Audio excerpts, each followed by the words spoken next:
Bom, que horas são? 11 horas. Então vou correr hoje, eu quero falar em João capítulo 10. Domingo passado, nós falamos sobre a razão do Natal. Por que Natal, né? E aí a gente falou por que Jesus nasceu. E a gente explicou que Jesus nasceu para trazer esperança. Quando a gente vê a história dos 3 reis magos, que vão lá dar os presentes para Jesus e tal, o anjo fala para Maria, você vai ter um filho que vai se chamar Emanuel, e ele vai trazer esperança. A principal razão que Jesus nasceu, o bebê Jesus, né? A minha filha fala Baby Jesus, né? Baby Jesus, o bebê Jesus é trazer esperança para a humanidade.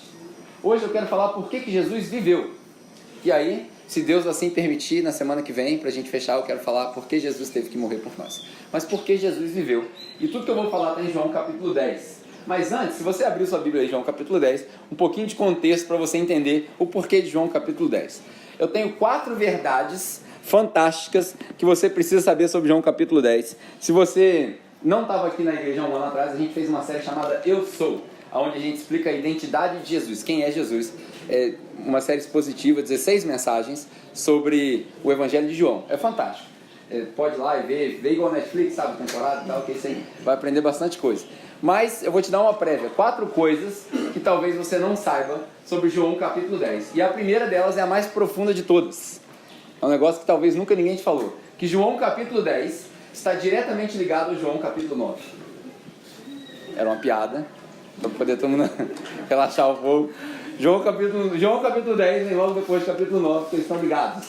Mas, brincadeiras à parte, Jesus não falou nada solto. Os evangelhos sinópticos, né, Mateus, Marcos e Lucas, eles falam a respeito daquilo que Jesus fez. Já João fala a respeito de quem é Jesus. 2 coisas diferentes. É como se os evangelhos sinópticos fossem para a multidão e o evangelho de João fosse para os íntimos de Jesus, para os discípulos. É sempre a conversa de Jesus, é sempre com os discípulos. Às vezes tem os fariseus, às vezes tem a multidão, mas na maioria das vezes é para os discípulos. Ele chama de lado para explicar.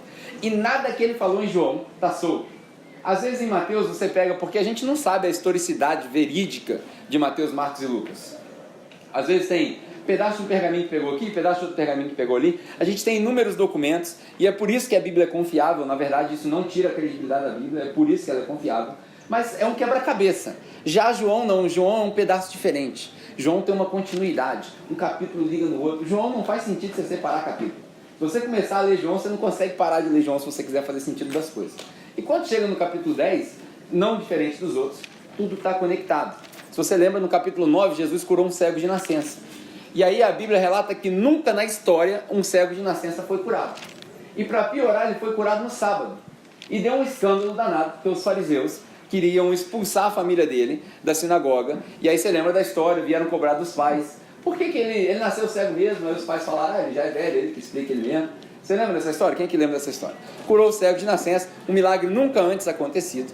E aí aquilo deu um rolo danado. E aí no João capítulo 10, João relata que logo após isso, não passou dias, não passou meses, logo após isso, começou uma discussão com os fariseus, onde Jesus fala um dos dizeres mais famosos dele sobre o eu sou. Eu sou o bom pastor. Eu sou o bom pastor. E a semelhança do que a gente vai ver em outros pedaços de João, quando ele fala eu sou a verdadeira videira, porque tem uma falsa. Se eu sou o bom pastor, é porque tem um pastor ruim. E aí, o meu segundo ponto é a introdução para você entender. Além dele estar conectado com João capítulo 9, João capítulo 10 é uma referência direta a um texto do Antigo Testamento. Ezequiel capítulo 34. Hoje eu não vou ler, mas quando você chegar em casa, antes do seu conexão, estude Ezequiel capítulo 34. Quando Deus chega para Israel e fala que vai entregar para Israel, tinha vários pastores ruins em Israel, vários pastores maus, que estavam matando as ovelhas, explorando as ovelhas, que estavam fazendo o que não era para fazer com as ovelhas, e esses pastores estavam humilhando, estavam fazendo tudo de ruim com as ovelhas de Israel. E aí Deus fala, eu vou trazer um pastor, que vai ser o bom pastor, da linhagem de Davi, e ele vai reinar e o reino dele não acaba. Então João capítulo 10 é Jesus esfregando na cara dos fariseus mais um dos dizeres eu sou, mais um dos famosos eu sou, porque todo eu sou de Jesus é uma contradição à cultura judaica. Quando ele fala eu sou a água que mata a sede, é porque eles estavam falando da água que eles iam buscar lá na piscina de Siloé. Quando ele fala eu sou o caminho, é porque eles achavam que o caminho eram as escrituras, era a Torá. Quando ele fala eu sou a verdadeira videira, é porque o Israel era muito preconceituoso e ninguém podia entrar, então a videira era Israel, e ele falou: eu sou a verdadeira videira. Então tudo que ele fala é uma afronta aos judeus. Quando ele fala: eu sou o bom pastor, é porque ele está acusando essa audiência que está com ele, os fariseus: vocês são os maus pastores, vocês são os pastores ruins que exploraram Israel, e eu sou o bom pastor. E a terceira coisa, eu tenho 4 para falar de introdução só. A terceira coisa é que João capítulo 10 está ligado a um texto que não está na Bíblia. Jesus usou um exemplo de um texto que não está na Bíblia. Se você pegar a Bíblia católica, algumas delas ainda tem um livro chamado Macabeus, um dos últimos livros do Antigo Testamento. O livro dos Macabeus conta a história da família dos Macabeus. Macabeus, na verdade, é um apelido que significa machado. E aí, conta a história muito grande, são 16 capítulos só no primeiro, depois tem outro, você pode dizer se você quiser. É um livro histórico que fala sobre a revolta dos Macabeus. Como que os Macabeus, um povo de guerreiros judeus, conseguiu destruir o império que estava tomando conta daquele pequeno território chamado Jerusalém. E aí, quando eles fizeram isso, porque depois de Alexandre o Grande, depois de muito tempo que Alexandre o Grande reinou, um dos últimos reis, agora não me lembro o nome dele, ele veio e destruiu o templo, ele profanou o templo, espalhou sangue de porco no templo inteiro. Isso para os judeus era uma afronta. E aí ele espalhou sangue na parada, ele fez um altar para Zeus dentro do templo que os judeus tinham. E aquilo ali virou uma afronta para os judeus. E esse cara chamado Judas Macabeus foi o cara que liderou essa revolta. Quando eles conseguiram destruir com esse império, eles fizeram a rededicação do templo. O templo que Salomão tinha construído, eles fizeram a rededicação do templo. E essa rededicação, conta a lenda que eles acenderam uma vela lá no negócio lá que chama, como é que chama aquele negócio lá de monte de vela, como é que é? Candelabro. Acenderam uma vela lá no candelabro e eles precisavam de 7 dias para o festival, para a festa que eles faziam, eles queriam celebrar, mas para fazer óleo, para acender a lâmpada, precisava de 7 dias do óleo maturando ali. E diz a lenda que essa vela ficou pegando fogo durante 7 dias, daí eles inventaram o candelabro lá de 8 lugares, que a primeira se acende todas as outras. Isso é a história dos Macabeus, você não precisa aprender, estou contando rápido. E isso virou um festival chamado a Festa das Luzes, que é onde Jesus está. Então hoje, às vezes, as pessoas falam assim: mas você celebra o Natal não é cristão. Nem a Festa das Luzes, Jesus estava lá no meio da Festa das Luzes. Hoje os judeus chamam de Hanukkah. Quem aqui já ouviu falar do Hanukkah? É um festival que não é bíblico, não está na Torá, Deus não mandou eles obedecerem, é uma tradição judaica. E Jesus estava lá, porque ele era judeu, na Festa das Luzes. Então se alguém falar assim: você celebra o Natal por quê? Porque Jesus celebrou o Hanukkah. Pronto, acabou a discussão. Você criou uma polêmica para 1 ano de discussão, e aí fechou. Então essas 3 coisas são importantes para você entender o que Jesus está falando. Primeiro, que ele está conectado com João 9, o cego. Segundo, que ele está conectado com Ezequiel 34, o mau pastor. Terceiro, que ele está conectado com os Macabeus. E por último, é aqui que a gente entende, quando Jesus identifica os personagens, a quarta coisa, que a gente entende que Deus deu a pior analogia que podia dar para o ser humano, Deus deu para nós. Deus chama a gente de ovelha, porque se ele é o pastor, nós somos as ovelhas. Ovelha é o animal mais burro que existe na face da terra. É ovelha. A ovelha, não sei se você sabe, eu morei na Nova Zelândia tem 4 vezes mais ovelha do que ser humano. Tem 4 milhões de habitantes, 20 milhões de ovelhas. Eu vi ovelha, isso não é experiência de alguém que está contando para você. Eu vi muita ovelha. A ovelha é um bicho burro, burro. Não funciona sozinho, não é independente. Diz a lenda que se você soltar um monte de ovelhas aqui na grama, eles vão comer a grama todinha, depois eles vão começar a fazer cocô, vão comer o cocô uma da outra até morrer. Tão burro que é a ovelha. Tem gente que vê que a gente é ovelha e acha que é uma ofensa. Na verdade, quando ele chama de ovelha, ele fala que nós somos extremamente dependentes do pastor. Para nós é um elogio. Porque se você pegar uma criança e falar assim: vou te dar uma brincadeira. Se você fosse um animal, qual animal você queria ser? Nenhuma criança vai falar: eu queria ser uma ovelha. Qual o poder da ovelha? Bé. Ninguém fala isso. Eu queria ser um leão, um águia, sei lá, um urso. Mas ninguém quer ser ovelha. E aí Deus chama a gente de ovelha. Com tudo isso na cabeça, sendo as ovelhas inúteis, burras, do bom pastor, não é do mau pastor, aí Jesus entra nessa discussão. João capítulo 10. Meu objetivo hoje é mostrar por que ele veio, por que ele viveu em João capítulo 10. Então vamos ler alguns versículos para ver o que a gente consegue aprender disso daí. João capítulo 10, versículo 1 e 2. Versículo 1 e 2 diz o seguinte: eu lhes asseguro que aquele que não entra no aprisco das ovelhas pela porta, mas sobe por outro lugar, é ladrão e assaltante. Aquele que entra pela porta é o pastor das ovelhas. Aqui ele está identificando os personagens. Quem entra pela porta é o pastor. Quem não entra pela porta é ladrão e assaltante. Nessa história a gente vai ter o vilão e o herói. Já se prepara para isso. Só que Jesus assume vários personagens nessa história. No primeiro e segundo versículo ele identifica os dois. Mas logo depois você vai ver que Jesus, além de ser o pastor, ele é a porta, ele é o porteiro, ele é tudo junto. Por que ele faz isso? Não é para confundir a gente, ele faz isso porque ele quer mostrar, estressar nessa analogia dele, que ele está em todas as partes, é ele que está tomando conta. Então ele fala, primeiro, eu sou o pastor das ovelhas porque eu entro pela porta. E aí no versículo 3 ele faz uma transição, que é o seguinte: o porteiro abre a porta e as ovelhas ouvem a sua voz. Quem são as ovelhas? Nós. Hoje somos nós. Porque lá para frente, do versículo 11 para frente, você vai ver Jesus falando, eu tenho ovelhas que são de outro aprisco. Nós somos as ovelhas do outro aprisco. Jesus está falando aqui para o povo de Israel, para os judeus. Os judeus deveriam ouvir minha voz. Mas se eles não ouvirem, eu tenho outros que estão em outro aprisco e eu vou buscar eles já já. Essa é a transição. Se o porteiro abrir a porta, o pastor entra e as ovelhas ouvem a voz do pastor. Ele chama as suas ovelhas como? Pelo nome. E as leva para fora. Aqui uma curiosidade interessante para a gente aprender. Quando a gente, leva para fora. E aí o pessoal fica falando, leva para fora da onde? Para fora da igreja? Jesus não leva ninguém para fora da igreja. Porque a igreja é o corpo dele. Então Jesus não expulsa ninguém da igreja. Jesus não tira ninguém da igreja. Aqui ele está falando do judaísmo. Ele está falando do sistema religioso. Se a gente puder extrapolar, e aí isso aí é por minha conta, isso aqui não é Bíblia, se a gente puder extrapolar, eu acredito que hoje a gente poderia, se a gente fosse pregar essa parábola do mesmo jeito, a gente poderia dizer que esse fora, Jesus leva para fora do sistema religioso, mas não da igreja.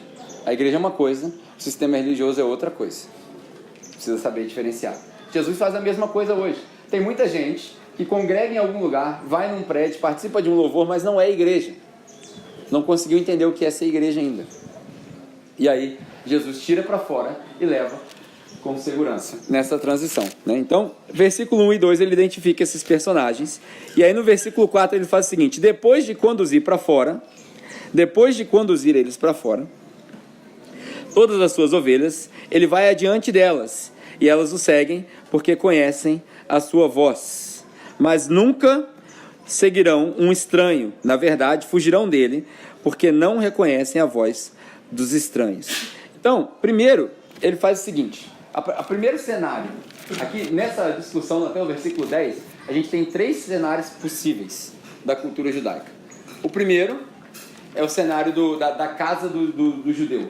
A casa do judeu funcionava o seguinte, ele tinha lá a casinha dele e tinha um quintalzinho onde ficavam as ovelhas. Nenhum judeu, na sua grande maioria, tinha muitas ovelhas. Eles tinham pouquinhas ovelhas, 2, 3, 5 ovelhas. E ficava tudo no quintal. Alguns dormiam juntos. Se você já viu alguma cena de filme de Natal antigo, com Jesus de presépio, você vai ver os caras dormindo com bicho. Era mais ou menos assim, no frio, no deserto, trazia lá para dentro. Eles tinham poucas ovelhas.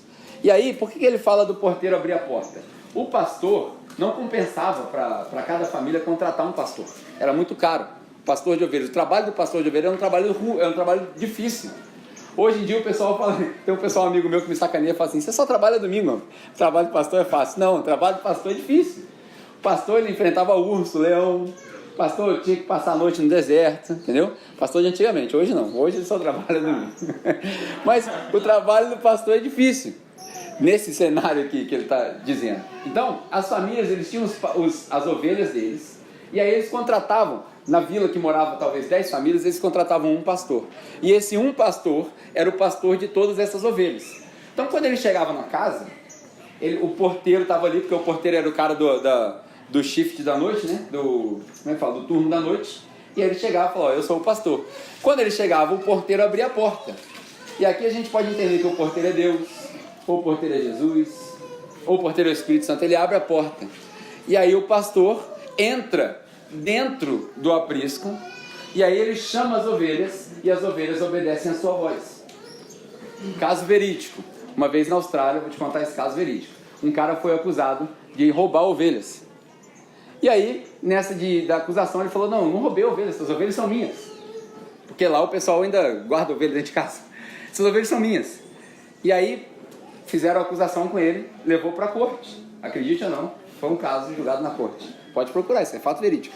E aí, eles, no julgamento, depois de todas as provas terem sido demonstradas, ninguém conseguiu descobrir se o cara roubou ou não. Daí o juiz virou e falou o seguinte, pega as ovelhas, traz as ovelhas, põe lá no corredor. Botaram lá 3 ovelhas no corredor, 3, 4 ovelhas no corredor. Chamou o réu, falou assim, você é o pastor das ovelhas? É. A ovelha escuta a voz do pastor, chama elas. O cara foi lá e chamou com o chamado dele, as ovelhas vieram. O juiz bateu o martelo e falou assim, a ovelha é dele, ele não roubou, pode levar porque a ovelha ouve a voz do pastor. Fato. Eu vi isso, eu não vi esse caso, mas eu fui visitar um cara uma vez na fazenda e o cara tinha ovelhas.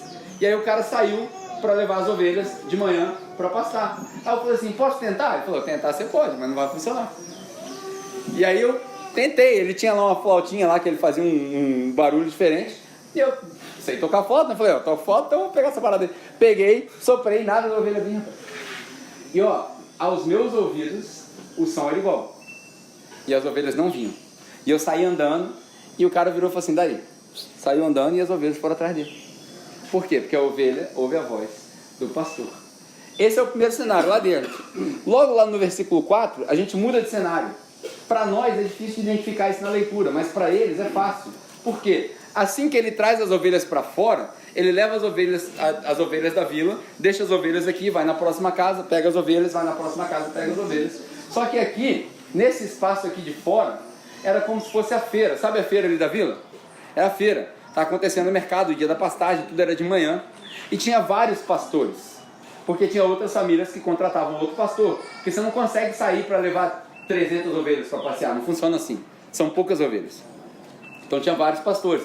Cada um com seu rebanho. Só que eles juntavam tudo nesse corredorzinho do mercado, mais ou menos igual a feira ali. E aí misturava todas as ovelhas, todas iguais. Ninguém sabe qual é de qual. Como é que separa as ovelhas? Aí o pastor, com seu chamado único, pegava o seu instrumentinho. Alguns pastores israelitas, eles usam a própria voz, eles têm um jeito diferente de chamar com a voz. E eles saíam à frente, chamando as ovelhas. Alguns, diz a lenda, pelo nome, porque a ovelha virava um animal de estimação. Enquanto eles saíam, as ovelhas iam se separando de uma maneira mágica, iam seguindo o pastor. Cada um seguia o seu. E cada ovelha, não se perde, cara. 5, 6 pastores das ovelhas saem. E aí ele liderava as ovelhas para pastar. O que é isso? Isso é uma figura de Salmo 23. O Senhor é o meu pastor, e nada me faltará. Ele me faz deitar em pastos verdejantes. Você sabia que a ovelha não deita, a não ser que ela esteja segura? A ovelha não deita. Só se ela se sentir segura. E ela só se sente segura na presença do pastor. Por isso que Davi fala, o Senhor é meu pastor, nada me faltará. O nada me faltará significa, eu não tenho medo de nada, nada temerei. Ele me faz deitar em pastos verdejantes. Ou seja, tem comida em abundância e eu estou seguro. Isso é o Salmo 23. Isso é Jesus falando... Por que Jesus está falando isso? Lá no capítulo 14, Jesus começa o capítulo 14 de João dizendo o seguinte: irmãos, não se turbe o vosso coração, eu vou para a casa do Pai e vou preparar a morada. O que ele está fazendo? Ele está saindo à frente para um lugar onde eles não podem ir ainda, e depois ele vai levá-los. Sabe lá no Salmo 23, tudo isso que eu estou falando faz parte para você entender por que Jesus viveu. Lembra lá no Salmo 23 quando ele fala assim, ele prepara uma mesa. Aonde? Quantas vezes na igreja pentecostal a gente já não pregou um Deus de vingança, falando que Deus vai me botar comendo na frente dos meus inimigos para humilhar ele? Quem já não viu isso? Sabor de mel. Sabor de mel, né? Vitória que tem sabor de mel. Isso não tem nada a ver uma coisa com a outra. No Salmo 23, a palavra em hebraico para mesa significa topo da montanha. O que é isso? Ainda que eu passe pelo vale da sombra e da morte, ou seja, eu peguei o meu aprisco, saí da vila, levei eles para pastar. Já está no inverno, está longe, eu preciso ir para longe, porque não tem vegetação mais aqui. Daí ele passa pelo vale da sombra da morte. Qual que é o vale da sombra? Quando tem que descer a montanha e lá ficam os lobos e as hienas. Ali é o vale da sombra da morte. Eu não temerei, porque o seu cajado está comigo, né, e ele me consola. O que é isso? Ele vai protegendo, ele vai guiando, e se o lobo vier, ele desce a cajadada. Então o cajado, para o pessoal pentecostal que gosta do cajado do pastor, o cajado do pastor não é para bater na ovelha, o cajado do pastor é para bater no lobo, no diabo. O nego que gosta de apanhar na igreja é crente masoquista, isso não existe. Isso não existe. Eu gosto quando o pastor dá uma cajadada em mim. Que isso, rapaz? O pastor tem que fazer carinho. O pastor tem que abraçar a ovelha. Entendeu? Eu sei que não sou eu, por isso que eu falo a vocês que eu não sou o pastor de vocês. Então, ele vai guiando com o cajado, ele passa pelo vale da sombra e da morte, e ele fala, ele prepara para mim uma mesa na presença dos meus inimigos. O que é isso? É exatamente o que Jesus está falando aqui em João 10. Que ele saía e ele ia na frente deles, para levar eles, e aí ele fala que quando ele vem, eles entram e saem em segurança. Olha aí no versículo 7 e 8, você vê. As ovelhas entram e saem e encontram pastagem, está aí na sua Bíblia. Eles encontram pastagem. O encontrar pastagem, como eu falei do pasto verdejante, é encontrar segurança. Como que isso acontecia? Quando o pastor ia para longe, que ele precisava dormir fora, não dava tempo de voltar para casa para as ovelhas dormirem com os donos.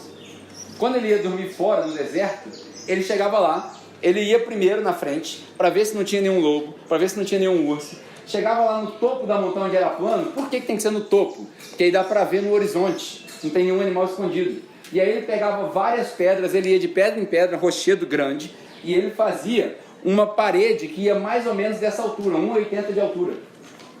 Ele construía esse aprisco para as ovelhas, e em cima ele lambuzava tudo de barro, e ele ia com as mãos dele nas roseiras e tirava os espinhos das rosas, machucava a própria mão. Por isso que Jesus fala, o bom pastor ele entrega vida pela ovelha. Você sabe que entregar, vou chegar lá, eu estou acelerando. Ele botava lá o espinho em cima com barro, e aí aquilo ali era para quê? Para o lobo não pular, porque ele ia machucar a pata e ele não pulava.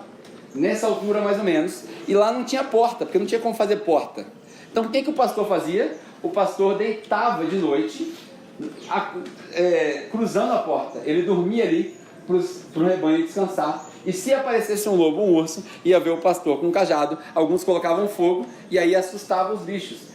Diz a lenda dos judeus que eles lutavam contra animais durante a noite. O próprio Davi falou para Saul, na hora que ele foi lutar, que ele matou urso, que ele matou leão. Era isso, por quê? Porque ele era pastor de ovelhas. O pastor, ele entrega a vida pelas ovelhas. No grego, quando ele fala entrega a vida, ele fala, ele deita a vida. Ele deita na porta para parar os inimigos e para proteger os que vão sair e entrar em segurança. Aleluia. Esse é o bom pastor, que entrega a vida pelas ovelhas. E o entregar a vida pelas ovelhas é só uma curiosidade interessante, porque Jesus fala, os que vieram antes de mim, e aí ele está falando de quem? Dos fariseus, está falando dos falsos messias, inclusive o Judas Macabeus. Por que as pessoas não acreditavam em Jesus? Porque eles viveram a época dos Macabeus, mais ou menos 150, 160 anos antes de Jesus, e eles achavam que o Judas Macabeus era o Messias dos judeus, porque ele veio do jeito que eles esperavam. Num cavalo de guerra, ele detonou com o exército, então eles achavam. E aí o que ele fez? Morreu e não ressuscitou. Então quando Jesus chega humilde, no jumento, sem brigar com ninguém, pregando amor, paz, isso era estranho para eles, não funcionava para eles, não era o Messias. Então Jesus teve que ir convencendo eles, a ponto que quando João Batista perguntou para ele, você é o Messias mesmo? Ele falou, olha as profecias aí, mano, o cego está vendo, as boas novas estão sendo pregadas para os pobres, sou eu mesmo. E aí ele passou o evangelho de João fazendo isso tudo. Então esses outros que vieram antes eram os falsos mestres, eram os falsos messias, todos que vieram antes, e ele é o bom pastor. E ele fala, o bom pastor entrega a vida pelas ovelhas. E aí eu já estou no versículo 11, na verdade eu não vou pregar no versículo 11, porque do 11 para frente é para domingo que vem. Mas no versículo 11 ele fala, eu sou o bom pastor. E o bom pastor entrega a vida pelas ovelhas. O que isso quer dizer? Porque ele fala assim, o ladrão, ele veio para quê? Para matar, roubar e destruir. O ladrão não é o diabo, o ladrão é o falso mestre. Mais uma vez uma analogia para nós de hoje. Se a gente fosse fazer uma analogia, o ladrão é o pastor que manipula a fé das pessoas em troco de dinheiro. Esse é o ladrão, não é o diabo. Não põe a culpa no diabo daquilo que o diabo não tem culpa. Esse é o ladrão. Então, no contexto de Jesus, esses eram os ladrões. E aí ele fala, o ladrão veio para matar, roubar e destruir. Do mesmo jeito que o ladrão pulava, ele não entrava pela porta, ele pulava, e aí ele roubava a ovelha, ele destruía a ovelha, ele roubava a ovelha, ele tirava a vida, a mesma coisa que ele está fazendo. Esses falsos mestres eram aqueles que Jesus estava confrontando. E aí Jesus fala assim, e o ladrão veio para matar, roubar e destruir, mas eu vim para dar vida e vida em abundância. Está todo mundo comigo? Sei que está calor, está todo mundo. Estou acabando já. E vida em abundância. Olha só que interessante. Ele fala assim, ó, o ladrão veio para matar, roubar e destruir. Matar significa tirar a sua vida. Mas eu vim para dar vida em abundância. E aí ele fala, o bom pastor dá a sua vida pelas ovelhas. Tem 3 vidas diferentes aqui. Por que o problema de ler em português é que a gente perde significado? Quando você lê em grego, você entende a diferença. Primeiro, ele falou, o ladrão veio para matar. Ele tira a vida bios. Essa que você está respirando aí. Faz assim, ó. Isso é bios, da onde a gente tira biologia, vida. O ladrão tira essa vida. Ele acaba com sua vida. Acaba com sua vida. Aí Jesus fala assim, mas eu vim para dar vida e vida em abundância. Que vida é essa? Não é essa que você respirou. Eu vim para trazer a vida que no grego é zoe, ou zoe. Essa zoe é vida eterna, vida plena, vida que transcende a vida. É essa vida que ele veio. Mas o bom pastor, ele dá a vida pelas ovelhas. Essa aí é outra vida. É uma palavra em grego chamada suko, que a gente traduziu para o português como psique. Isso aqui, ó. Que hoje, no meio espiritual, a gente chama de alma. Ou seja, o pastor, ele entra em depressão, ele fica louco, ele perde a sanidade. Todo o ser, todo o meu ser, o que constitui meu ser, a minha consciência, eu entrego por vocês. Ou seja, eu passo a ser ninguém, eu perco a minha identidade. Caramba, é forte isso, né? Filipenses capítulo 2, eu repito direto. Jesus, sendo igual a Deus, não considerou isso algo a ser um privilégio, e ele deixou, ele se esvaziou, ele perdeu a identidade dele lá, e aí vai um mistério que aí, no seu Conexão, você pode discutir uma polêmica, Jesus deixou de ser Deus ou não, não vou responder isso agora, não é meu objetivo, mas ele deixou o status de Deus, e desceu e se fez homem como nós, viveu uma vida perfeita, foi tentado, não pecou, morreu, 3º dia ressuscitou, glória a Deus. O que é isso? Isso é a psique dele. Jesus entregou toda a psique dele, inclusive a bios dele, e sobrou só a zoe dele. Hoje tem aula de grego, hein? Conseguiu captar? Ele entregou tudo que ele era, toda a consciência, todo o ser dele, toda a identidade dele, ele se desfez disso. Ele respirou o último respirar dele na cruz. Está consumado. Acabou. E aí sobrou para ele só a zoe. E o que ele faz com a zoe? Ele tira dele, quando ele ressuscita, e entrega. Por isso que ele fala, vocês esperam aqui em Jerusalém, que eu vou mandar para vocês o Espírito Santo, e aí vai descer sobre vocês autoridade para vocês serem minhas testemunhas. Só que no final de João, estou acabando já, no final de João, no capítulo 21, você vê uma reunião dos discípulos, antes do Pentecoste, uma ocasião que o Espírito Santo já tinha descido nos discípulos, quando Jesus sopra neles de novo o Espírito Santo de Deus, o Ruá, que traz a zoe. Então ele chamou os discípulos no Evangelho de João, que é só para os íntimos, e falou assim, ó, falei para vocês esperarem lá, vai descer na galera toda lá, mas aqui ó, só para vocês, toma. E ali eles recebem a zoe. E aí, olha como é que tudo está conectado em João. João capítulo 17, Jesus faz uma oração. Por mim e por você. Por mim e por você. Ele ora para que aqueles que vão ouvir sobre Jesus, através da pregação deles, sejam um com ele. O que é isso? Zoe. A gente precisa perder a perspectiva da bios, perder a perspectiva da psique, porque tem gente entrando em depressão e ficando louco dentro da igreja. A gente precisa perder essa perspectiva e assumir a perspectiva da zoe. Para que Jesus viveu? Falei tudo isso para chegar na minha conclusão. Acho que eu consegui fazer a tempo. Que horas são? 11h30, glória a Deus. Certinho. Para que Jesus fez tudo isso? Jesus nasceu para trazer esperança. E ele viveu essa vida dele, sofrida, de pastor, que entrega a vida dele, para você ter, primeiro, liberdade. Você pode sair do sistema, você pode sair de todos os padrões, você tem liberdade para ir e voltar. Segundo, para você ter segurança, que aonde você for, ele está contigo. Ele não te abandona, ele não te deixa. Independente do que você fizer, ele não te deixa. Não te deixa. Com a mesma certeza que eu falei para a irmã, que eu falei para ela, eu falo agora. Deus não te deixa. Ah, mas eu sou o pior dos piores. Ele está contigo, ele não te deixa. Você pode virar as costas para ele, mas ele não vira as costas para você. Jamais. Mas como pode? Tem uma música que eu canto para minha filha, que é todo dia na hora de dormir ela pede para eu cantar essa música. Ela fala assim: como pode me amar, Deus, sabendo dos meus pecados, sabendo o que eu faço de errado? Como pode me amar assim? Como pode? Só Deus. Não tente. Por isso que Jesus falou o seguinte, eles tinham uma percepção que o mandamento maior que resumia tudo era amar o próximo como a si mesmo. Esse é o exercício mais egoísta. Porque amar o próximo como a si mesmo, para a maioria das pessoas que não sabem interpretar texto, e eu incluo todos nós nessa, a gente usa a desculpa de falar, então tem que me amar primeiro. Não, Jesus mudou o padrão. Ama o próximo como eu amei vocês, seus ingratos, pecadores, miseráveis, ovelha, burra, que bate a cabeça na parede. Como eu amei vocês, vocês amam o próximo.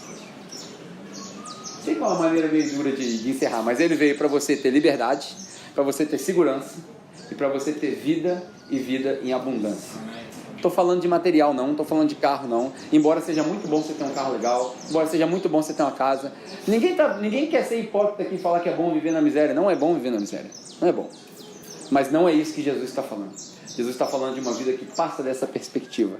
A vida plena, a vida em abundância é a vida que transcende a nossa vida. Amém? Por que Jesus viveu? Ele viveu para que você tenha liberdade, segurança e vida. Aleluia. Glória a Deus. Se você não conhece Jesus ainda, se você não sabe o que é essa vida, se você não conseguiu largar dessas coisas, pelo amor de Deus, esse amor que Ele ama enquanto você peca, arrependa-se dos seus pecados, confesse a Jesus como seu Salvador e comece a caminhar com Ele. Amém. Não precisa levantar a mão, não precisa fazer oração mágica, basta conhecer, e conhecereis a verdade, que é Cristo, e a verdade liberta. Se você conhecer, experimentar, se você quiser fazer isso, como todo domingo eu falo, a gente tem Bíblia lá atrás para você ler, para você começar a caminhar, e nós estamos dispostos a te ajudar. Amém? Amém. Vamos orar? Espero que você tenha sido edificado. Perdão pela extensão, talvez eu tenha falado mais do que o normal, por causa da nossa manifestação diferente hoje, mas eu ainda estou dando glória a Deus pelo aquilo que Deus está fazendo na nossa igreja. Amém? Amém. 3 pessoas estão felizes pelo que Deus está fazendo na nossa igreja. Glória a Deus. Isso é bom.